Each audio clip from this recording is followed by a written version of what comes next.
Chaque année, environ 1 million de camions traversent ce pont, le hub commercial le plus important à la frontière américaine. D'un côté, Laredo, États-Unis. De l'autre, Nuevo Laredo, Mexique. Deux villes jumelles liées par le commerce et la géographie. Mais du côté mexicain, une tempête se prépare. Une guerre sur le point d'éclater entre les deux cartels les plus puissants du pays. Cette bataille transformera bientôt cette ville frontalière en zone de non-droit. Les Zetas, la branche armée du cartel du Golfe, composée d'anciens membres de l'élite militaire, assiègent la ville. Leur stratégie est méthodique.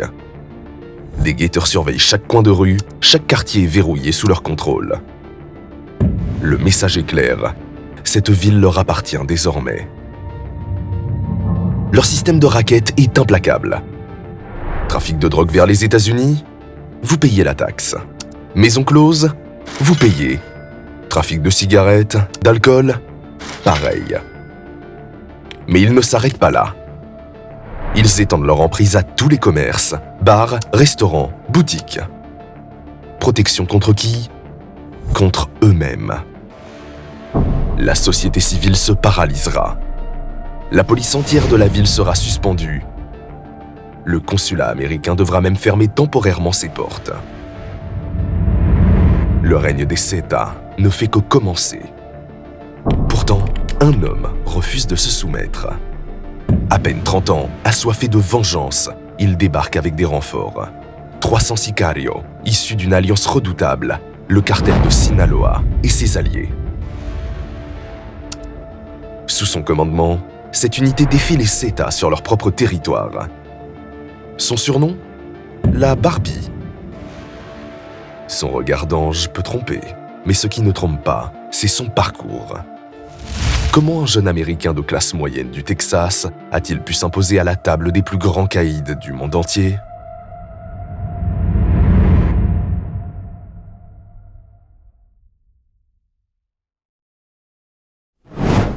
Edgar Valdez Villarreal, né le 11 août 1973 à Laredo, Texas, une ville frontalière où les mondes américains et mexicains se confondent.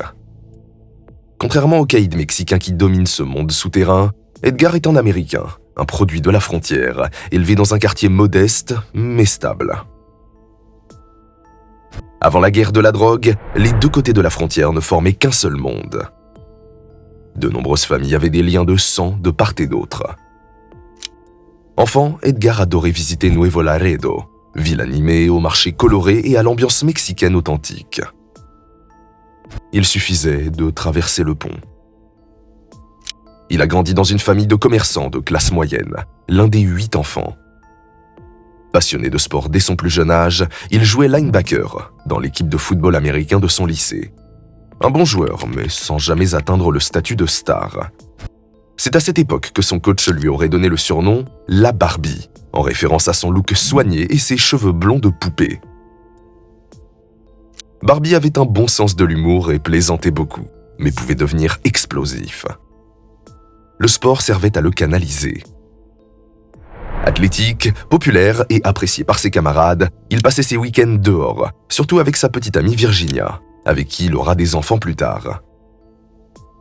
Rien ne laissait présager le futur sombre qui l'attendait. Les problèmes commencent à 18 ans. Pendant les vacances d'été, après avoir consommé de l'alcool lors d'une soirée, il prend le volant en état d'ivresse et provoque un accident létal. Le conducteur de l'autre véhicule perd la vie. Edgar est brièvement incarcéré, mais l'affaire est qualifiée d'homicide involontaire par véhicule et les charges sont finalement abandonnées. Une fois libéré, Edgar reprend sa vie comme si rien ne s'était passé, apparemment imperméable au poids de ce qui venait de se produire. Après son diplôme de lycée, Barbie s'inscrit à l'université sous la pression familiale. Mais la vie d'étudiant ne lui convient pas. Il préfère l'action, l'argent facile, la fast life. Il découvre rapidement comment financer ses ambitions, le trafic de stupes. Les bars nocturnes de Nuevo Laredo deviennent ses nouveaux terrains de jeu. Il y passe de plus en plus de temps, fasciné par la facilité avec laquelle il peut traverser d'un côté à l'autre de la frontière. L'opportunité est évidente. Pourquoi ne pas transporter quelque chose de plus lucratif lors de ses allers-retours ? À quelques minutes seulement de chez lui, Nuevo Laredo représente l'une des plazas les plus stratégiques du Mexique. Un hub commercial majeur, mais surtout un point de transit crucial pour la stup destinée aux États-Unis. Les agents des douanes ne peuvent inspecter qu'une fraction infime des millions de camions franchissant quotidiennement la frontière. Barbie comprend l'opportunité. Faire passer du cannabis du Mexique dans sa camionnette multipliera instantanément sa valeur de l'autre côté. Il commence modestement, de petites quantités pour se faire un peu d'argent de poche. Il maîtrise rapidement les rouages du système et multiplie les trajets, écoulant sa marchandise auprès de dealers locaux.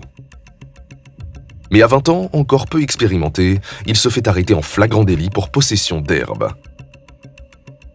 Le tribunal le condamne à 7 ans de prison, mais suspend la peine et le place en liberté conditionnelle pour 5 ans. Peu après, nouvelle arrestation. Conduite en état d'ébriété à très grande vitesse. L'accusation est réduite à simple ivresse publique. Il s'en tire avec une amende. La chance continue de lui sourire. Mais surtout, il n'apprend rien de ses erreurs. Barbie n'a jamais abandonné la contrebande. Entrepreneur dans l'âme, il maîtrise rapidement les mécanismes du trafic. Identifier les routes sûres, cultiver les bons contacts, corrompre les bonnes personnes pour faire passer la marchandise. Il construit méthodiquement son propre réseau de distribution de cannabis. Au départ, les profits restent modestes, de l'argent de poche. Mais dès qu'il comprend le véritable potentiel, l'opération change d'échelle. Avec ses associés, il parvient à acheminer jusqu'à 50 kilos par trajet. Les autorités locales le surveillent. Un informateur infiltre son groupe. À 24 ans, il est inculpé par un tribunal fédéral pour intention de distribuer plus de 300 kilos d'herbe à travers les États-Unis. Il ne sera jamais arrêté. Plutôt que de se faire discret, Barbie fait le choix inverse. Il déménage au Mexique et intensifie ses activités. C'est le tournant décisif de sa carrière criminelle. Nuevo Laredo devient sa base d'opération. Fini le cannabis, fini l'époque du lycée, il passe à la coke. À 25 ans, Barbie découvre que Nuevo Laredo est l'endroit idéal pour développer son business. Fin des années 90, la violence n'a pas encore explosé. Le trafic dans cette partie de la frontière reste relativement libre. Aucun cartel ne domine encore totalement la place. Une fois installé, Barbie ne perd pas de temps. Avec son charisme naturel et sa personnalité atypique, il se constitue rapidement un réseau dans le milieu local. Il noue des liens avec le gang Los Chachos, dirigé par El Chacho, une dizaine de trafiquants indépendants travaillant sous sa direction. El Chacho contrôle le terrain grâce à ses contacts corrompus. Il entretient les meilleures relations avec les autorités locales, surtout la douane, qui ferme les yeux quand la marchandise approuvée par Los Chachos transite vers Laredo, puis les États-Unis. Barbie représente un atout majeur pour le gang. Il connaît parfaitement le marché de la coke auprès des jeunes Américains. Au début, il doit payer une commission pour garantir le passage sécurisé de sa marchandise. Mais avec le temps, grâce à son amitié avec le gang, il obtient le droit de faire transiter sa marchandise librement sans payer la taxe, malgré l'augmentation constante des volumes transportés. À partir des années 2000, Barbie franchit un nouveau palier. Il cesse d'être un simple distributeur local et devient un fournisseur majeur pour des réseaux régionaux aux États-Unis.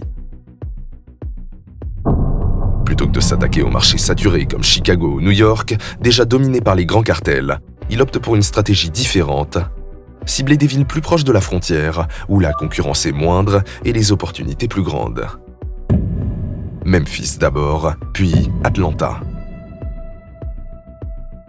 En août 2001, les agents fédéraux reçoivent un briefing sur le mode opératoire de Barbie. À cette période, il organise une rencontre avec un nouveau distributeur américain pour l'un de ses marchés, aux États-Unis. Le distributeur se rend à Nuevo Laredo pour le rencontrer dans l'une de ses résidences. Barbie arrive dans un convoi de 3 véhicules, un SUV noir et des pick-up. Son SUV est équipé de sirènes et de gyrophares de police. Plusieurs hommes armés protègent le convoi et la résidence.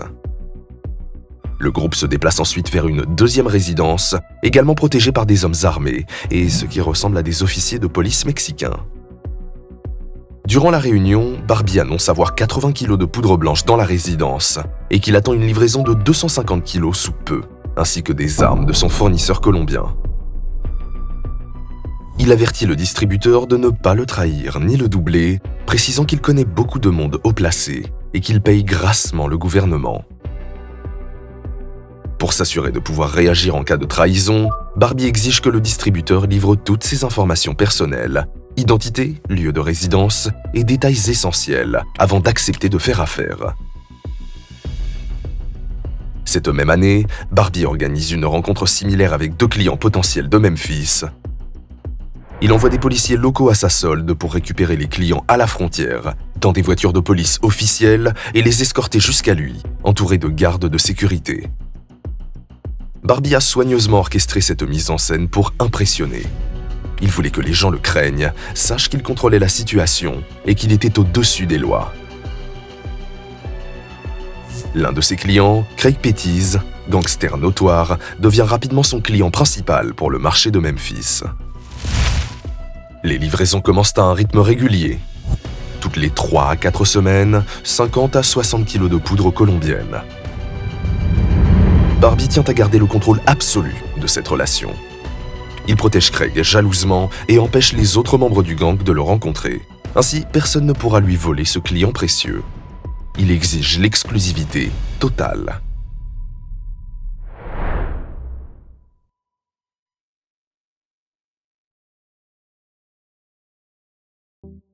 L'infrastructure de Barbie se développe rapidement. Il doit améliorer son efficacité. Les cargaisons colombiennes vont bientôt se multiplier. Nuevo Laredo possède plusieurs ponts internationaux, des postes frontières qui font transiter des véhicules entre les deux pays. Pour tout trafiquant ambitieux, c'est une mine d'or. La ville profite pleinement du boom du commerce transfrontalier grâce à sa situation géographique. Son économie entière repose sur cette activité. Entreprises, entrepôts, infrastructures, tout est conçu pour faciliter le transit. Les chiffres parlent d'eux-mêmes. Le commerce USA-Mexique transitant uniquement par Nuevo Laredo représente plus de 200 milliards de dollars annuellement. À la fin des années 90, le commerce transfrontalier explose. Les 2 ponts du centre-ville ne suffisent plus. Les files de camions s'étendent sur des kilomètres, paralysant le trafic. Ce goulot d'étranglement devient un problème économique et environnemental majeur. Les autorités des 2 pays décident d'agir, construire un nouveau passage commercial, loin de la congestion urbaine. En 2000, le World Trade Bridge ouvre ses portes, une infrastructure massive conçue pour absorber le flux croissant de marchandises. Le résultat est immédiat. Le pont devient l'artère commerciale principale du nord-est du Mexique et la voie la plus directe pour desservir la moitié des États-Unis. Un entrepreneur ambitieux tire pleinement profit de cette nouvelle infrastructure. Carlos Montemayor a bâti une entreprise de transport et de logistique florissante, spécialisée dans l'acheminement de marchandises à travers la frontière vers l'ensemble des États-Unis. Selon les procureurs fédéraux, la cupidité pousse Montemayor à prendre une décision qui scellera le destin de son entreprise. Il s'associe avec Barbie. Le partenariat est stratégique. Montemayor offre une façade légitime, une véritable entreprise de transport dotée de tous les permis nécessaires, de camions enregistrés et d'une réputation solide dans le commerce transfrontalier. Barbie, lui, apporte les connexions avec les narcos mexicains ainsi qu'un réseau de distribution déjà opérationnel aux États-Unis. L'opération atteint rapidement une échelle industrielle. Montemayor achemine jusqu'à 300 kg de poudre blanche par semaine depuis le Mexique vers des planques à Atlanta, Memphis et d'autres villes américaines. Dans l'autre sens, ces camions rapatrient l'argent liquide au Mexique, des chargements transportant au minimum $1 million par voyage. Le cycle est complet. La poudre blanche file vers le nord, dissimulée dans des cargaisons légitimes, tandis que l'argent revient vers le sud par les mêmes routes, caché dans les mêmes camions. Les camions de Montemayor, confondus parmi les milliers de véhicules commerciaux traversant quotidiennement le pont, offrent une couverture parfaite. Les douaniers américains, submergés par le volume du trafic commercial légitime, ne peuvent inspecter qu'une fraction infime des camions, exactement ce sur quoi mise Barbie. Pour illustrer l'ampleur des profits, le réseau de Barbie réalisera plus tard une transaction majeure avec un distributeur à Atlanta, vendant la marchandise à 16 000 $ le kilo. Cette même coke avait été achetée au Mexique pour environ 7 500 $ le kilo, doublant ainsi la mise initiale. Ce prix reste légèrement inférieur à celui des marchés de New York ou Chicago. L'explication est géographique. Atlanta, plus proche de la frontière, implique moins de risques et des délais d'acheminement réduits, ce qui se traduit par des prix plus compétitifs. Barbie, issu d'une famille respectable, est le seul à avoir dévié du droit chemin. Plus tard, au tribunal, les membres de sa famille témoigneront et partageront leurs souvenirs. Votre honneur, comme je l'ai déjà mentionné, je m'appelle Carla Valdés. Je suis la petite sœur d'Edgar, la 8e des 8 enfants de la famille. Notre frère Edgar a un grand cœur. C'est un homme de peu de mots, mais toujours positif et de bonne humeur. C'est un blagueur dans l'âme, doté d'un excellent sens de l'humour. Sa sœur explique les circonstances qui ont conduit Barbie à emprunter cette voie. Notre famille a traversé des moments difficiles. Avant ma naissance, mon père devait occuper 2 emplois pour subvenir aux besoins de notre famille de 8 enfants. Finalement, ils ont ouvert une petite boutique dans le centre-ville de Laredo, un magasin de nouveautés. Comme c'est une ville frontalière, il y a eu une énorme dévaluation du peso. Beaucoup de gens ne venaient plus traverser la frontière vers les États-Unis pour faire leurs achats. Mes parents ont dû se déclarer en faillite. Je me souviens avoir eu une conversation avec lui. Il m'a dit que tout avait en quelque sorte commencé à partir de là. Il m'a dit que c'était devenu facile au début. C'était de l'argent facile. Il essayait d'aider la famille à cause des moments difficiles que mes parents traversaient. Je pense que ça a fait boule de neige à partir de là, votre honneur. C'était une chose après l'autre. Et quand il a voulu en sortir, je ne pense pas qu'il ait pu. Il s'enfoncera dans une spirale sanglante sans limite. Rien ne l'arrêtera, ni le prix à payer, ni le nombre de cadavres.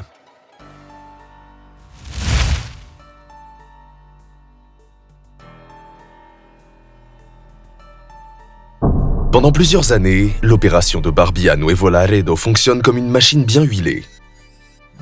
Grâce à son association avec les Chachos qui contrôlent la plaza, il peut acheminer les cargaisons sans encombre. L'argent coule à flot. Les produits qu'il ne réinvestit pas dans l'achat de coke servent à financer la construction de résidences de luxe et d'autres entreprises. Il acquiert également 2 ranchs dans cette ville frontalière, dont l'un abrite même un mini-zoo peuplé de lapins, d'un lion et d'autres animaux. C'est l'époque dorée pour Barbie. L'argent afflue, les affaires prospèrent et l'avenir semble sans limite. Cependant, le calme à la frontière ne dure pas. Au fil du temps, les grands cartels ne peuvent ignorer le succès de cette plaza. Elle est devenue trop précieuse pour rester indépendante. Début 2002, l'organisation du Golfe, sous la direction d'Ociel, passe à l'action. Il dépêche son bras armé, les Zetas, pour prendre le contrôle de ce corridor essentiel. Ces anciens militaires d'élite, entraînés par les meilleurs, forment désormais l'unité de frappe la plus redoutée du Mexique. Leur mission est simple, s'emparer de Nuevo Laredo, quel qu'en soit le prix. Ils se déploient à travers la ville. Leur première cible, le chef El Chacho. Il sera enlevé à Monterrey, puis liquidé. Puis ils éliminent méthodiquement tous ceux qui se dressent sur leur chemin. Ociel et ses Zetas s'emparent des affaires, arrachent le contrôle de la plaza et augmentent immédiatement le droit de passage pour quiconque veut faire passer sa drogue. Ils recrutent en continu d'autres soldats et policiers, tous formés pour accélérer la sécurisation de cette plaza. Des disparitions se multiplient, des corps sont découverts. Les Chachos et leurs affiliés figurent désormais sur la liste noire. Quiconque résiste aux nouvelles règles est traqué. Pour les trafiquants locaux comme Barbie, la situation devient intenable. les Zeta incendient plusieurs de ses résidences et vont jusqu'à liquider les animaux de son mini-zoo. Face à cette offensive implacable, Barbie n'a d'autre choix que de battre en retraite. Lui et ses hommes évacuent Nuevo Laredo et se replient à Monterrey, quelques heures au sud. Cette défaite n'est que temporaire. Déterminé à reconquérir ce qu'il a perdu, il se regroupe et prépare sa revanche contre les Zeta. À Monterrey, il établit 4 bases distinctes. Une résidence familiale, 2 maisons opérationnelles pour l'organisation et une planque d'urgence. Monterrey, capitale de Nuevo León, est le cœur industriel du nord du Mexique.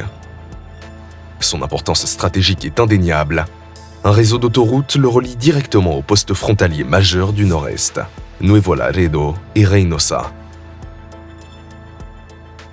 Pendant des décennies, cette métropole industrielle est restée relativement neutre, à l'écart des luttes de cartels. Mais cette époque touche à sa fin. Le groupe du Golfe domine désormais tout le Tamaulipas, Matamoros, Reynosa et maintenant Nuevo Laredo. Leur emprise sur les postes frontaliers du nord-est est totale. Monterrey, situé juste à côté, représente la prochaine cible logique de leur expansion. Pendant cette période à Monterrey, les affaires de Barbie stagnent. Les profits sont maigres et la pression monte. La surveillance s'intensifie, les risques se multiplient. Pour protéger ses opérations, Barbie recrute un ancien policier de Monterrey. Il le paye généreusement pour corrompre d'autres officiers. Cette stratégie lui permet de travailler sans être inquiété par les autorités locales. Mais Barbie voit plus grand. Il est temps de s'associer avec les vrais poids lourds du milieu. Par l'intermédiaire de ce même ancien policier, il obtient une introduction auprès d'Arturo Beltrán Leiva, surnommé El Barbas, l'un des dirigeants clés du cartel de Sinaloa, aux côtés de figures légendaires comme El Chapo et El Mayo. Lors d'une première rencontre à Mexico, Barbie et Arturo sympathisent immédiatement. Arturo connaissait déjà les opérations de Barbie à la frontière et sa bataille contre les Zeta. Confiant que cette alliance allait fonctionner, Barbie demande à l'un de ses employés de lui trouver un meilleur appartement à Mexico. Il compte s'y installer sans attendre. Déterminé à consolider cette relation, Barbie élabore un plan. Il apprend qu'Arturo possède une maison avec des écuries, mais sans chevaux. L'opportunité est parfaite. Avec son associé Montemayor, il achète 2 chevaux et les fait livrer à Arturo. Ils envoient également un entraîneur qui reste plusieurs jours pour tout lui apprendre sur les chevaux. Le plan fonctionne à merveille. Arturo adore le cadeau. À partir de là, Barbie est invité à faire des affaires directement avec lui. À l'automne 2002, Barbie transfère le centre de ses opérations de Monterrey à Mexico. Il multiplie les rencontres avec Arturo, que ce soit dans la capitale, à Acapulco, ou dans un ranch situé entre les 2 villes. Cette proximité consolide leur relation. Peu à peu, Barbie se forge une réputation, celle d'un homme de Beltrán Leiva. C'est dans ce contexte qu'il rencontre également El Chapo à plusieurs reprises. Il faut comprendre que la relation entre Barbie et le groupe de Sinaloa n'est pas unilatérale. Elle repose sur un intérêt mutuel crucial. L'organisation de Sinaloa, bien que dominant dans l'ouest du Mexique, ne dispose d'aucune présence significative dans le nord-est. Son infrastructure logistique s'est spécialisée sur la côte ouest des États-Unis, notamment en Californie, avec un corridor établi le long du Pacifique. Cependant, la faction dirigée par Arturo et ses frères Beltrán Leiva a développé un corridor alternatif. Le transport via Monterrey pour atteindre le Texas. Ce corridor était devenu l'un de leurs axes les plus rentables. Maintenir l'accès à ces routes reste vital. L'expertise de Barbie dans le nord-est représente un atout précieux pour Sinaloa, d'autant plus que ses leaders observent avec inquiétude la montée en puissance du groupe du Golfe et de ses Zeta dans la région. Cette expansion menace directement leurs intérêts. À ce stade, aucune guerre ouverte n'oppose Sinaloa et le cartel du Golfe. Lorsque les hommes de Sinaloa traversent le territoire du Golfe, ils paient le droit de passage, comme tout le monde. C'est un commerce comme un autre et les Zeta en veulent le contrôle absolu. Les Zeta opèrent comme une unité hautement autonome au sein du cartel du Golfe. Alors que le cartel se concentre sur le trafic international de drogue, les Zeta sont autorisés à diversifier leurs revenus en exploitant tous les marchés criminels des territoires qu'ils contrôlent. Prostitution, trafic de cigarettes de contrebande et bien plus encore. Fidèles à leur formation d'élite, les Zeta établissent à Nuevo Laredo un réseau de surveillance totale destiné à repousser toute menace. Ils déploient des guetteurs à chaque coin de rue, par centaines selon une source militaire. Nombre d'entre eux occupent des emplois clés qui leur garantissent mobilité et accès à l'information. Chauffeurs de taxi, vendeurs de téléphones portables, livreurs. Tous sont prêts à alerter l'organisation au moindre mouvement suspect. Chaque signal est transmis instantanément par radio. Les Zeta savent qui se trouve où à tout moment. Lorsqu'une intervention s'impose, ils déploient des contre-mesures redoutables.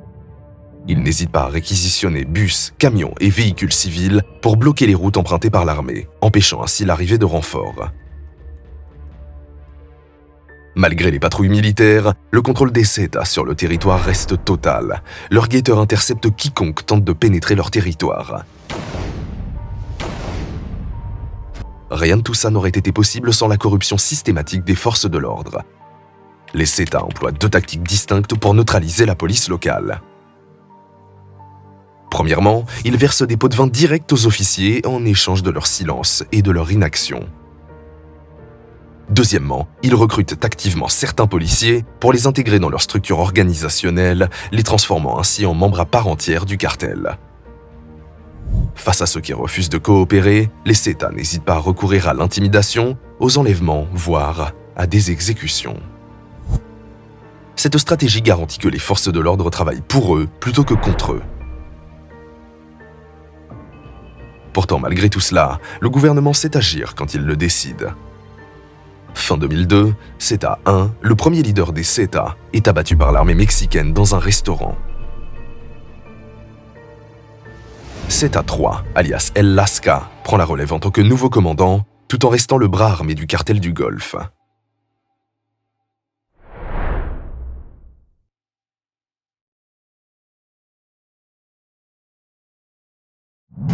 Début 2003, Barbie intensifie ses envois vers les États-Unis. Son objectif ? Stabiliser ses capacités de transit à travers le corridor de Nuevo Laredo, un territoire désormais contrôlé par ses ennemis jurés. Fort de sa relation quotidienne avec Arturo, il sollicite un service crucial. Organiser une rencontre avec Ociel, le chef du cartel du Golfe. Le contexte est explosif. C'est Ociel et ses Zeta qui ont chassé Barbie de la ville et placé un contrat sur sa tête. Tout porte à croire que les Zeta le haïssent depuis qu'il aurait éliminé le frère d'un membre important de leur organisation. De son côté, Barbie a lui aussi perdu des associés proches dans cette lutte territoriale. La haine est devenue personnelle des deux côtés. Il fallait trouver une solution. Arturo, qui entretient un contact d'affaires avec Ociel, organise une réunion pour dissiper les malentendus. Fort de cette promesse, Barbie retourne à Monterrey et attend. Le groupe d'Ociel se charge de toute la logistique. Ils viennent le chercher à Monterrey, puis se dirigent vers Reynosa et Matamoros, le QG du cartel. Barbie sait que dans ce monde, une erreur peut lui coûter la vie. Il n'a aucune garantie de revenir. Sans son association avec Arturo, qui sait ce qui arriverait ? La voiture s'arrête. Après une longue attente, Ociel arrive. Il interroge Barbie sur sa présence dans son état et sur l'ampleur du trafic de coke dans la région de Nuevo Laredo. Barbie répond qu'en raison de la traque des Zeta, il a cessé ses activités. Il négocie cependant un accord. Importer de la poudre blanche via ce corridor à condition de payer une taxe au groupe du Golfe. Cette décision ne plaît pas aux Zeta, mais ils n'ont pas leur mot à dire. Ils doivent suivre les ordres de leur patron. Les affaires sont les affaires, ils ne vont pas se priver d'argent. Cependant, l'accord s'effondre peu après, suite à l'arrestation d'Ociel par les autorités le 14 mars 2003. L'homme finit derrière les barreaux. Si les autres cartels voulaient attaquer, c'était le moment idéal. Arturo conseille à Barbie de quitter Nuevo Laredo au plus vite, en raison de l'instabilité à venir, néfaste pour les affaires. Mais Barbie refuse.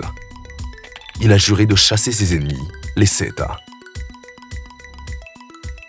L'arrestation d'Ociel crée une opportunité.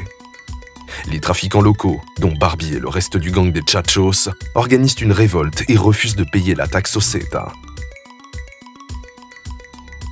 Les Zetas veulent la tête de Barbie à tout prix pour régler leur compte. Seul, il n'a aucune chance de se défendre. Il utilise ses contacts pour obtenir des renforts. Il contacte son ami Arturo et lui demande son soutien dans le combat à venir. Après tout, éliminer l'organisation du Golfe et son armée représenterait la dernière pièce du puzzle pour le cartel de Sinaloa, l'objectif ultime pour dominer le territoire mexicain. Durant cette période, rappelons le contexte.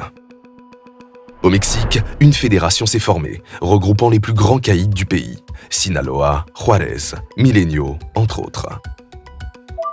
Leur ambition ? Devenir le groupe hégémonique du trafic et contrôler l'ensemble du territoire mexicain. Pour y parvenir, un élément était crucial, le contrôle des principaux points de passage frontaliers avec les États-Unis. À l'époque, la fédération était déjà en guerre contre le cartel de Tijuana dans le nord-ouest, qui perdait rapidement en puissance. Mais à l'opposé, dans le nord-est, les Zetas étaient en pleine expansion. Le problème était simple. Pour transporter la marchandise par la frontière dans l'état de Tamaulipas, il fallait demander la permission à Ociel et aux Zetas et payer un droit de passage de plus en plus élevé. Avant que les Zetas ne s'implémentent à Nuevo Laredo, la collaboration avec les Chachos fonctionnait parfaitement. C'était un véritable partenariat. Mais les Zetas ont tout changé, en imposant des règles bien plus strictes et des tarifs plus lourds. Finalement, Barbie convainc Arturo de contacter les autres pour obtenir le feu vert. Chez les Sinaloans, les décisions ne sont pas prises à la légère. Une réunion est organisée à Monterrey, réunissant les membres clés de la fédération. Mayo, El Chapo, Nacho, Armando Valencia, Viceroy, Arturo, entre autres. Parmi eux se trouve également El Azul, un homme reconnu pour son rôle de conseiller tactique et d'excellent médiateur des conflits dans le milieu. Une décennie plus tôt, il s'était trouvé à la même table pour négocier un accord de paix entre le cartel de Juárez et le cartel du Golfe, à l'époque d'Amado Carrillo Fuentes. Si Amado avait encore été en vie, il n'aurait presque certainement pas approuvé la rupture de cet accord maintenant. De retour à la réunion, Arturo informe les leaders réunis. Barbie se prépare à affronter les Zetas et sollicite leur soutien militaire. Valencia se montre particulièrement enthousiaste. Sa haine envers les Zetas est profonde. Il propose immédiatement de financer l'opération et de déployer ses hommes sur le terrain. Le débat s'engage. Certains expriment leurs réserves, d'autres voient l'opportunité stratégique.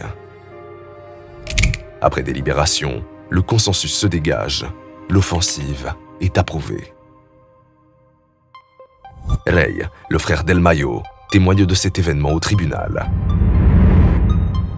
Tout a changé en 2002.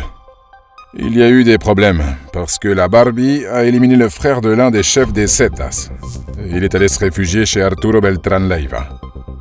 Les Zetas ont demandé à Arturo de leur livrer la Barbie, mais il a refusé. C'est ainsi qu'a commencé la guerre d'Arturo contre les Zetas. Et il a entraîné tout le cartel de Sinaloa avec lui. Avec ce nouveau soutien, Barbie et ses nouveaux alliés envoient 300 hommes de différentes régions du pays, Sinaloa, Jalisco et Michoacán, pour chasser les Zetas de Nuevo Laredo. Ils viennent renforcer les Chachos sur place. Après avoir perdu le contrôle du corridor de Laredo, Edgar Valdez a cherché le soutien des principaux chefs de cartel pour partir en guerre contre les Zetas afin de le reconquérir. Avec l'appui d'Arturo Beltrán Leiva, il a obtenu cette approbation et avec 300 de ses hommes, il a déclenché une guerre totale pour chasser les Zetas de Nuevo Laredo et les repousser vers Reynosa. Une guerre qui a fait un nombre inconnu de cadavres et de disparus.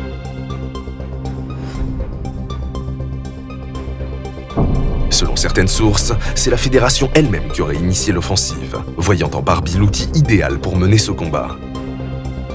Arturo, chargé de constituer les branches armées du cartel, trouvait en lui le commandant parfait, un homme animé par la vengeance, prêt à tout pour atteindre son objectif.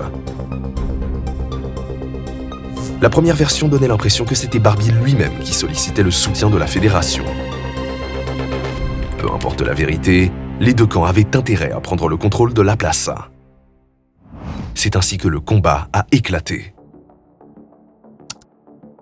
La bataille ne sera pas facile. Même derrière les barreaux, Osiel conservait le contrôle de son organisation, grâce à son frère et un réseau d'associés fidèles qui assuraient le relais entre la prison et le terrain. Les Zeta, de leur côté, demeuraient profondément loyaux envers leur chef, même s'ils gagnaient de plus en plus en autonomie avec le temps. Pour le moment, ils reçoivent l'ordre de défendre la plaza de Nuevo Laredo, coûte que coûte, et de préserver le contrôle du cartel du Golfe sur toute la région. 2 semaines après l'arrestation d'Osiel, l'enquête suggère que les Zeta ont repéré l'arrivée des nouveaux venus et ont commencé à les éliminer méthodiquement pour affirmer leur emprise sur la région. La présence de l'équipe affiliée à Barbie s'est également fait sentir par des messages provocateurs entendus sur les fréquences radio. Viva Sinaloa, on est là et on va vous défoncer. Les deux camps subissent des pertes importantes, mais affronter les Zeta s'avère difficile. La quasi-totalité de la police locale travaille pour eux. Cette police ne se contente pas de protéger l'organisation du Golfe, elle kidnappe et élimine également les rivaux potentiels.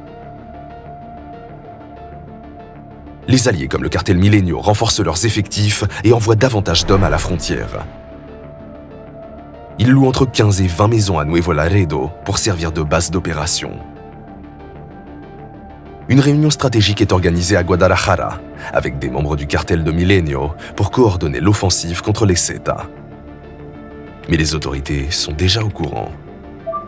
Un sicario de Barbie, arrêté par le FBI, a négocié sa libération en échange d'informations sur cette rencontre. Le piège se referme. Armando Valencia, chef du cartel Milenio, est arrêté avec plusieurs de ses opérateurs clés. Oscar Valencia, alias El Lobo, prend immédiatement sa place. Malgré ce revers, environ 200 sicarios supplémentaires arrivent progressivement à Nuevo Laredo. Mais les Zeta ne sont pas de simples bandits de rue. Ce sont des soldats d'élite. Entraînés, disciplinés, redoutables. Leur force ne réside pas seulement dans leur habileté au combat, mais aussi dans la fraternité qui les unit, un lien forgé par leur passé militaire commun. La Fédération peut bien envoyer autant d'hommes qu'elle le souhaite à Nuevo Laredo. Aucun d'entre eux ne pourra rivaliser avec ces paramilitaires sur le terrain. Avec le temps, beaucoup d'hommes de Barbie seront éliminés ou chassés de la ville. Le combat continuera, mais la victoire ne viendra pas du champ de bataille. Pour l'emporter, les gars de Sinaloa devront déployer leur arme ultime, une arme qui ne se trouve pas entre les mains des sicarios, mais dans les bureaux du pouvoir. Ils auront besoin de l'aide des plus hauts placés du Mexique, d'hommes prêts à se salir les mains bien plus que n'importe quel tueur.